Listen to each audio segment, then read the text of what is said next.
welcome or welcome back to my channel. This is me Hamna Khan, hoping you are happy and healthy. In this video I'm going to clear your most confusing doubt, that is how to choose between standard maths and basic maths.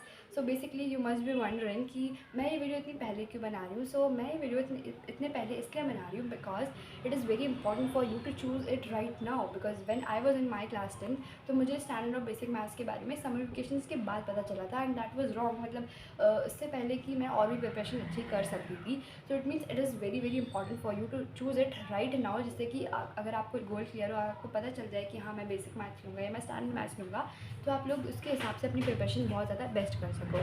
So let's begin this video without wasting any time. So there are two types of students, one जिनका goal clear होता है और दूसरे जिनका goal clear नहीं. सो it means जिनका goal clear है, उनको पता है कि उनको आगे जाके डॉक्टर बनना है, उनको मेडिकल लाइन में जाना है, उनको पीसीबी लेनी है. इट मीन्स उनको को बेसिक मैथ्स लेनी है. अगेन अगर हम लोग बात करें उन लोगों की जिन लोगों को मतलब ह्यूमैनिटीज़ लेनी है या कॉमर्स लेनी है, तो वो लोग बेसिक मैथ्स लेंगे. उनका गोल क्लियर है कि उनको फाइनल है कि उनको ह्यूमैनिटीज़ लेनी है, उनको कॉमर्स लेनी है, दैट्स इट. बट अगर हम उन लोगों की बात करें जिनका गोल क्लियर है ही नहीं है, मतलब जिनको अभी पता नहीं है कि वो क्या लेंगे, है, उनको थोड़ा सोचने में टाइम लगेगा. उन्हें अभी मतलब सोचना है कि हम आगे क्या करेंगे. लाइक मी, मुझे भी पता नहीं था 10 तक, बट स्टिल. सो येस, अगर आप लोग की मैथ ज़्यादा अच्छी है, इन दिस केस आप लोग स्टैंडर्ड मैथ्स ले सकते हो. अगर आपने स्टैंडर्ड मैथ्स ले ली तो आप लोग कुछ भी ले सकते हो. आप ह्यूमैनिटीज़ भी ले सकते हो, आप कॉमर्स भी ले सकते हो, आप पीसीबी पीसीएम आप कुछ भी ले सकते हो. बट अगर आप लोग की मैथ्स मतलब नॉर्मल है, मैथ्स सही है, ठीक है, सो अब आप लोग को थोड़ा सा सोचना पड़ेगा. आपको एक डिसीजन बनाना ही पड़ेगा कि आप लोग को क्या करना है. अगर आपको पीसीएम लेनी है, आपका फाइनल है कि पीसीएम ही लेनी है, तो आप स्टैंडर्ड मैथ्स ले लो, दैट्स इट. अदरवाइज़ अगर आप लोग को पीसीएम नहीं लेनी है, आपको पीसीएम के अलावा कोई सी भी लेनी है स्ट्रीम, तो आप लोग बेसिक मैथ्स ले लो, दैट्स इट.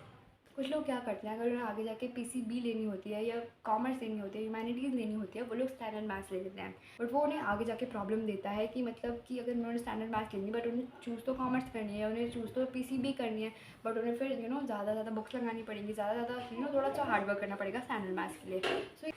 सो या it is very important for you to decide one thing कि आप लोग को क्या डिसाइड करना है, आपको क्या लेना है. आप लोग को पीसीएम लेनी है, पीसीबी लेनी है, कॉमर्स लेनी है, ह्यूमैनिटीज़ लेनी है, उसके हिसाब से आप लोग अपनी बेसिक मैथ्स और स्टैंडर्ड मैथ्स को चूज़ कर सकते हो. या but let's talk about the difference between basic maths and standard maths.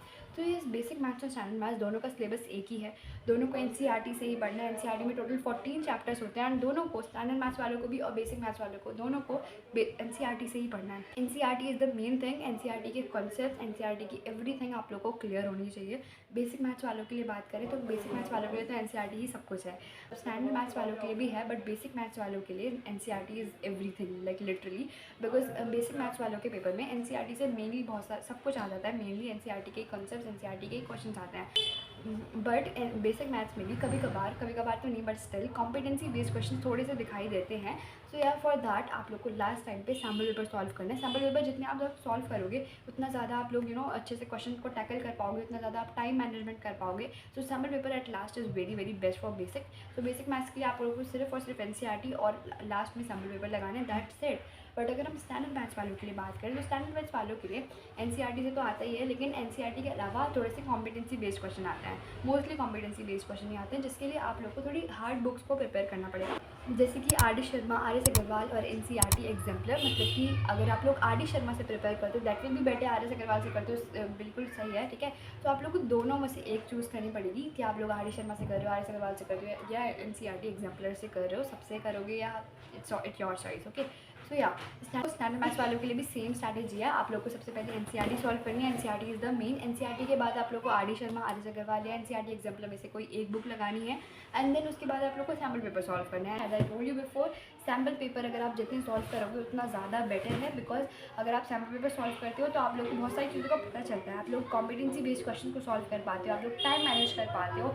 So I hope कि आप लोग को इन दोनों के बीच में डिफरेंस पता चला होगा एंड आप कोई एक डिसीजन बना पाएंगे. So this is for the video. Hoping you like this video and do subscribe to my channel, like my video, share with your friends. मिलते हैं नेक्स्ट वीडियो में, तब तक के लिए बाय बाय.